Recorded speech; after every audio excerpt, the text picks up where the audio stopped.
Okay, let's unpack this. Have you ever looked at your finances, maybe your tax bill, and just felt like the system somehow isn't quite designed for you? Yeah, like there's a rule book you missed, or maybe, someone else is playing a completely different game. Exactly that feeling. And well, today we're diving into a perspective that speaks directly to that. We're pulling from Robert Kiyosaki's popular book, Rich Dad, Poor Dad, specifically Chapter 4. Right. Lesson 4, the history of taxes and the power of corporations. And this isn't your standard tax lesson, is it? No, not at all. This source gives a very specific and frankly pretty provocative view on how taxes evolved and the strategies the financially savvy use. It kind of contrasts the common ideas, like the whole Robin Hood thing. Yeah, with the, let's say, financial realities and legal structures the wealthy often leverage. So our mission today is to explore the history presented in this chapter, get a handle on the author's controversial take on who really pays taxes. And then really dig into what the source calls the biggest secret of the rich. The power of corporations, often misunderstood, according to the source. Okay, so let's start right there with that opening idea that challenges a classic hero, Robin Hood. Yes, the chapter jumps right in, tackling the traditional story, steal from the rich, give to the poor. But Kiyosaki's take here is different. Very different. In this framing, Robin Hood isn't presented as a hero. He's called, well, a crook. A crook. That's definitely a strong way to start talking about taxes. Why frame it like that? The argument presented is that this Robin Hood fantasy, this whole idea of just taking from the rich, it actually caused a lot of financial pain for the poor and middle class. How so? How could that idea hurt them? Well, the book suggests this narrative convinced these groups to support tax laws, believing they'd only hit the rich. Ah, so they voted for it thinking, this isn't aimed at me. Exactly. But the end result, according to the source, was that the poor and middle class ended up being heavily taxed themselves. So the source is kind of saying the idea intended to punish the rich actually paved the way for a system that taxed everyone else more. That's the central, pretty challenging claim in this part. It sort of shifts the focus, doesn't it? Less about the rich avoiding taxes, more about the narrative that got the system voted in.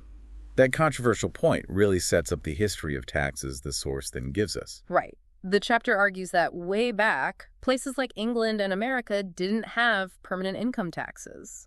Not like we think of them today. No. Taxes were temporary things, for emergencies like funding wars, Britain versus Napoleon, the U.S. Civil War, that kind of thing. Like a temporary levy just for that specific need, not a constant deduction. Precisely. The big shift came later. Income tax became permanent in England around 1874, and then famously here in the U.S. in 1913. The 16th Amendment. Yeah. Right. But if these taxes were initially aimed at the rich, how did they get broad public support? Well, the source claims these first income taxes were levied only against the wealthy, and crucially, the idea was sold to the masses. How was it sold? By promoting it as a way to essentially punish the rich, get some of their money back. The book argues this framing secured the popular vote needed to make income tax legal and constitutional.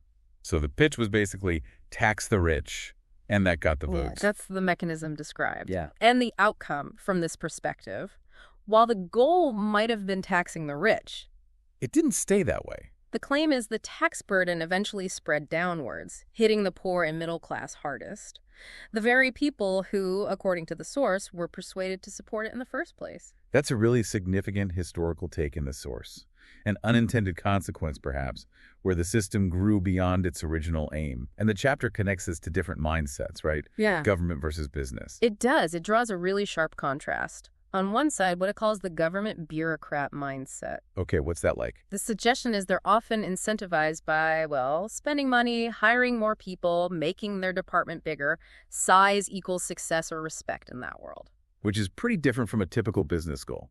Exactly. The capitalist mindset, as described here, is usually about efficiency. Fewer hires, less spending, because investors value profitability, return on investment. Right. So how does this difference in mindset connect back to taxes spreading beyond just the rich? Their argument is, as government grew, needing more people, spending more money, its need for funding just kept increasing. Its appetite grew. Yeah, that's the phrase used. Once government got a taste of that tax money, its appetite grew, and taxing only the rich just wasn't enough anymore. So the tax base had to expand downwards to feed that growing appetite. That's the connection the source makes. But it also argues the rich didn't just, sit there and take it when taxes went up. No, this is a key point in the argument, isn't it? They react. They react. When people try to punish the rich with taxes, the source says they don't just pay more. They use their resources. What kind of resources? What does that reaction look like? Their money, their power, their influence. But critically, the book argues it's not about illegal evasion. It's about finding legal ways to minimize their tax burden. Okay, so how do they do that legally? By hiring really smart attorneys and accountants, and significantly by using their influence to persuade politicians. To change the laws. Yeah. Create loopholes. Exactly. To change laws or create provisions that benefit them. It's presented less like hiding money, more like actively navigating the legal and political system, playing the game smarter, using the rules. Playing the game smarter. And that leads us right into what the source calls the biggest secret. Ah, yes, the biggest secret of the rich. Which, according to this chapter, is the corporation. That's identified as the main vehicle for this advantage. The source gives a bit of history on corporations too, right? Like limiting risk. Yeah, it mentions the old sailing ship days. Wealthy investors could pool money for a voyage, but if the ship sank, they only lost what they put into that ship, not their whole fortune. Risk limitation.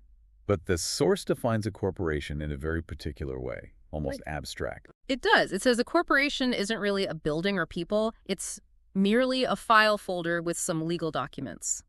Even calls it a legal body without a soul. A legal body without a soul. What's the point of phrasing it like that? I think the implication is that it's a tool, a legal construct separate from the people running it, designed for specific financial purposes. Okay, so what are the key advantages of this legal tool, beyond just limiting risk? The source highlights a few big ones. Yeah, several crucial ones. First, the tax rate. Corporate tax rates, the source states, are generally lower than individual income tax rates. Okay, lower rates. That makes sense as an advantage. But there's another one the source really hammers home. Yes, and this is presented as a massive deal. Yeah. The ability to pay expenses before taxes. Explain that contrast again. How does it differ from an employee? Right. An employee earns money, then, boom, taxes get taken out, then you spend whatever's left. Earn, tax, spend. That's the order for most people. Right. But a corporation, it earns money. Then it pays all its legitimate business expenses out of that revenue. Then it gets taxed only on whatever profit remains. Earn, spend, tax. That's a completely different sequence. Fundamentally different. And the source lists examples of the kinds of expenses a corporation can pay this way with pre-tax dollars. Like what? Things like structuring vacations as board meetings in desirable places, paying for car payments, insurance, repairs if it's used for business. Health club memberships, restaurant meals. Yeah, health club memberships if tied to the business somehow, a portion of restaurant meals for business discussions. These are costs paid with money before it gets hit by income tax. So money an employee would have to use after tax, the corporation uses before tax, which means less income is actually subject to tax. Precisely. It's framed as a huge legal advantage. And there's another key protection mentioned. Against lawsuits. Yeah, lawsuits and creditors. The source argues the rich use things like corporations and trusts to hold their assets. They might control everything. But personally, own nothing on paper. Exactly, making them hard targets for personal lawsuits. The poor and middle class, the source contrasts, often own everything in their own name, making them vulnerable. So it creates a legal shield around their personal wealth. That's the picture painted. The source also mentions other legal tools, like Section 1031 exchanges in real estate. Right, deferring taxes when you swap investment properties. Yeah, another example of strategies available often through these legal entities, used by people minding their own business, as the book puts it. This really underscores that it's not just about earning money. It's about understanding and using the legal system. Which ties directly into the source's idea of financial intelligence, or financial IQ. It's more than just numbers, then. Much more. It argues financial IQ isn't just accounting or investing or knowing markets. A crucial piece, often missed, is understanding the law, tax law, corporate law, legal entities. So financial literacy has to include legal literacy, according to this view. Absolutely. The chapter argues that combining these skills, accounting, investing, markets, and law, what it calls the synergy of many skills, gives you a massive edge. An edge that lets you build wealth faster. Much faster, it claims, than being an employee or even a sole proprietor. The comparison used is stark. It's the difference between walking and flying. Walking versus flying. Wow. That's a powerful image. And the source makes this very real with the author's own story. Yeah, he shares his personal experience, contrasting his two dads' advice. His educated dad said, get a good job, climb the corporate ladder. Standard advice. But his rich dad asked a different question. Why not own the ladder? Own the ladder. Don't just climb it. How did he put that into practice? He talks about working for Xerox in his mid-20s. Good money, but he saw huge chunks taken out for taxes. The more he earned, the more they took. Frustrating, yeah. Working harder, but seeing less proportionally. Exactly. So, influenced by his rich dad, he made a move. While still working at Xerox, he formed his first corporation. While still employed. Yes. Specifically to start minding his own business, building his own asset column separate from his job. How did that work? What did he do with the corporation? He took his sales commissions, which would have been heavily taxed as income, and invested them through the corporation, mainly into real estate. Ah, so the assets were inside the corporate structure. Right. And the cash flow from those properties, held by the corporation, started growing faster than his Xerox salary. That's the key, isn't it? The money working for him inside that structure. Yes.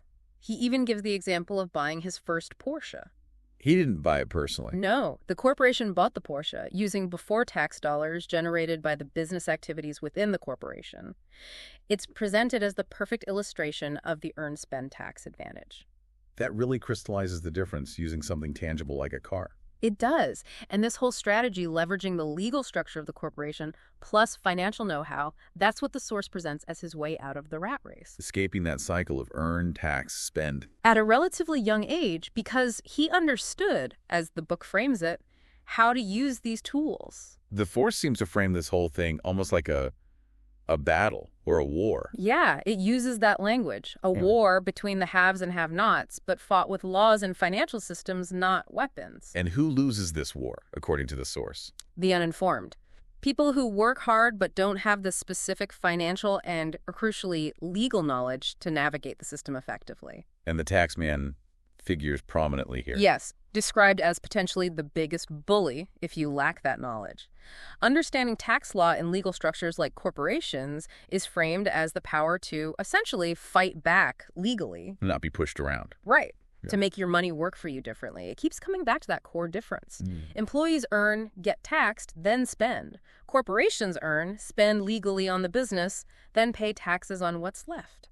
It really sounds like the message isn't about doing anything illegal. No, absolutely not. But about deeply understanding the legal rules of the game and using them strategically. Exactly. It's presented as a call for a type of financial literacy that absolutely includes this legal dimension. Okay, that was quite a journey through a very specific and definitely thought-provoking viewpoint from Rich Dad, Poor Dad, Chapter 4. We really unpacked the source's angle, starting with that controversial view on Robin Hood. Arguing that the push to tax the rich inadvertently led to higher taxes for others. Right, and we looked at its historical sketch taxes shifting from temporary wartime things to permanent systems that eventually broadened their reach. And then we spent a good chunk on what the source calls the biggest secret, the strategic use of corporations. Not just for running a business, but critically for tax advantages, that whole pre-tax spending ability, and for asset protection. It all ladders up to the source's definition of financial intelligence, doesn't it? That knowing the law, knowing about legal structures, is just as vital as knowing about investments or accounting. Yeah, and the author's own story about owning the ladder serves as the prime example of putting that knowledge into action, building assets within a corporation while still employed. The core takeaway from this chapter seems clear. It's not about tax evasion, it's about mastering the legal rules that exist, playing the game smart within the lines. That's the strong message, and the implication is pretty stark too. Which is? That if you lack this specific understanding, especially about legal structures like corporations, you're potentially at a significant disadvantage financially, according to this perspective. So, thinking about this perspective from the source, if the biggest secret of the rich really is playing the game smarter through legal knowledge and using tools like corporations, what does that suggest about the role of legal structure in your own financial life, even if you're not currently wealthy? Right. What possibilities or maybe even challenges does just understanding this potential dimension open up for you? It's definitely something to think about.